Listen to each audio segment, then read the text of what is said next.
What's up, guys? Curtis Riggleman here.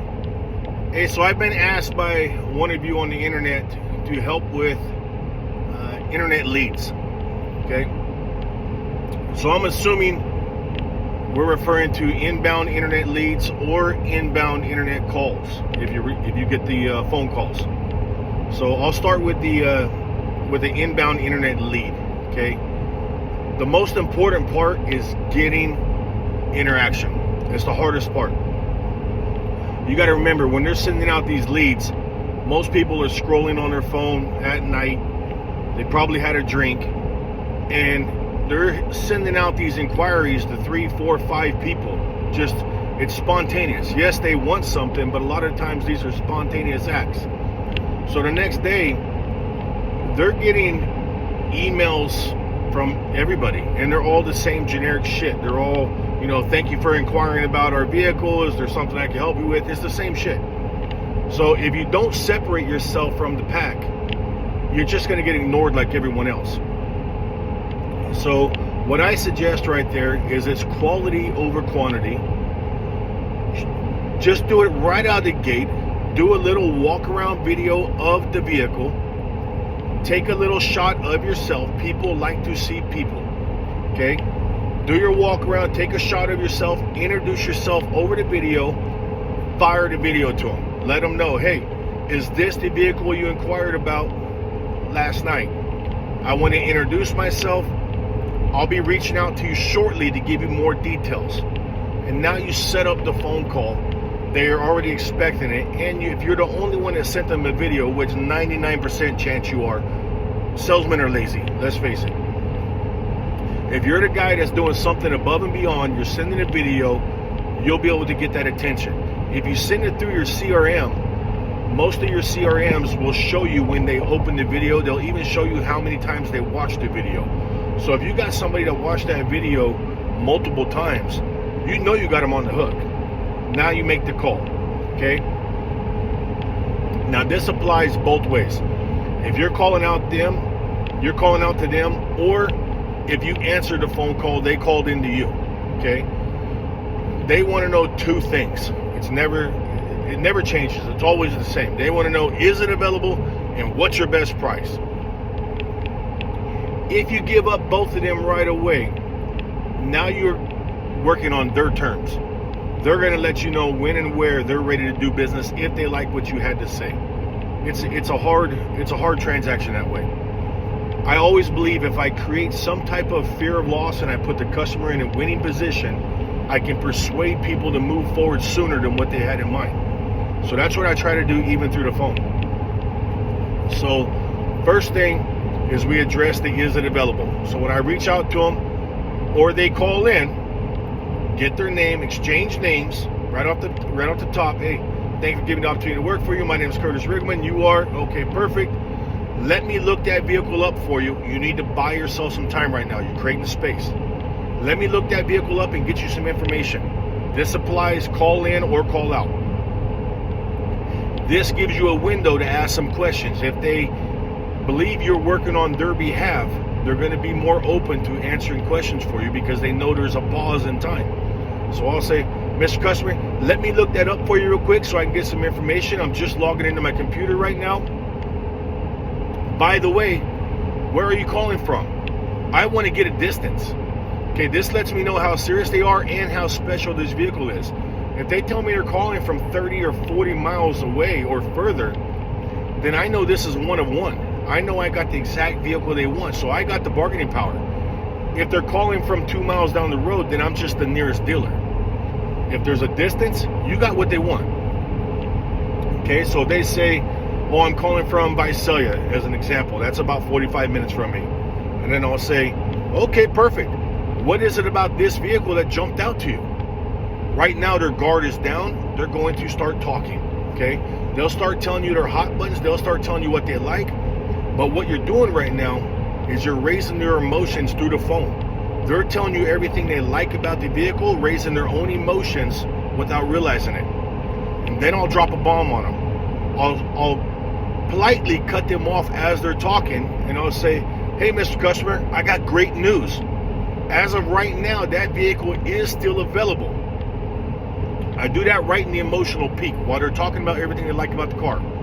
And I'll say, the only bad news is there is already 2 internet appointments scheduled on this, but they're not scheduled to, and I'll push it out to the 3rd day. I give them 2 days to get in front of me.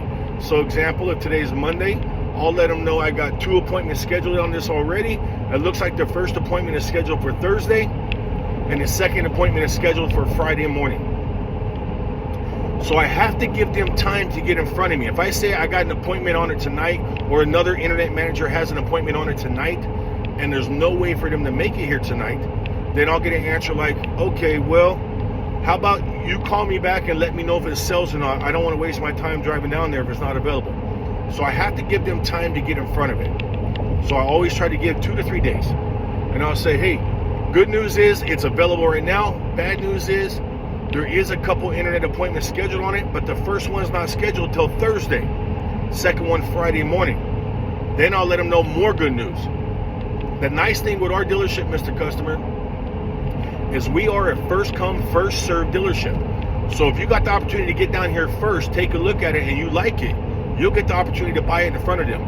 How soon can you get down here? Can you make it right now? So what I'm doing right here is I'm creating urgency and I'm creating fear of loss. They're calling me from 45 minutes away. They told me everything they like about the truck. I know I got what they want. So now I'm going to take it away by letting them know there's other people interested in this as well. But you can still get in front of them. And then I'll go to slam my earliest appointment. Because no matter what appointment I offer, they're always going to counter with a later date. It's just the way it works. So my earliest appointment is right now. And I'll say, Mr. Customer, are you available to come in and take a look at it right now?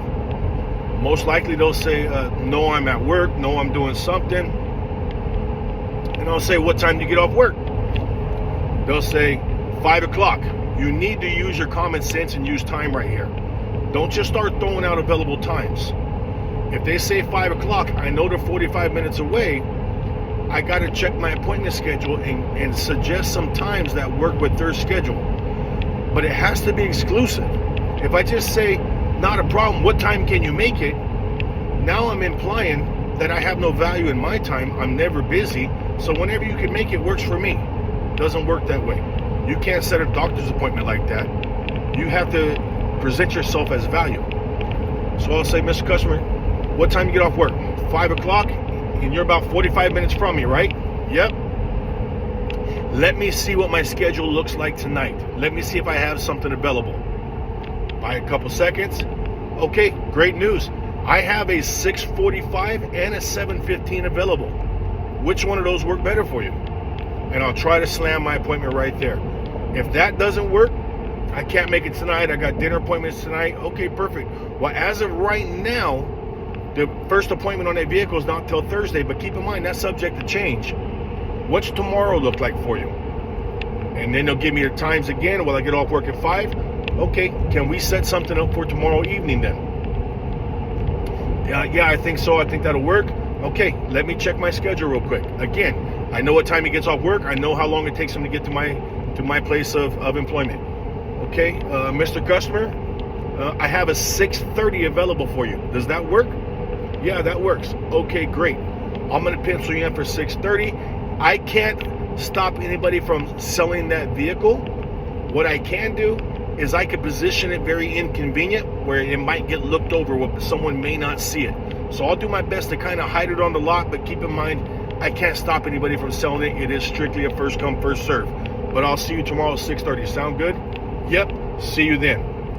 What we did right now is we took control of that conversation.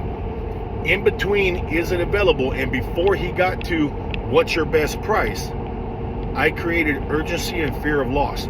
I let him explain to me everything he saw value in that vehicle, the distance he was coming from. I let him raise his own emotions, and then I took it away with those 2 appointments that are already scheduled on it.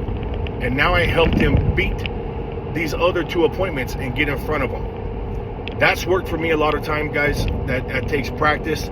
You need to role play that because it needs to come off very natural.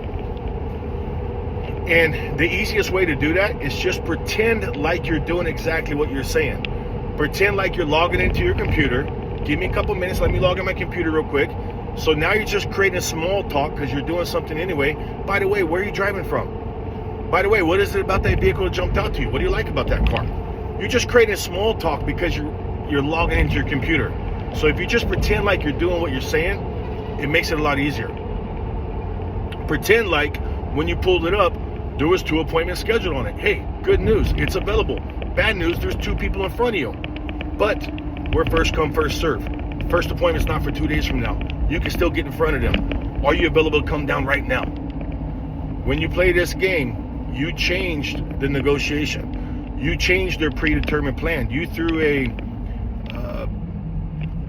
a bypass in the middle of what they had in mind. So this changes everything for you guys.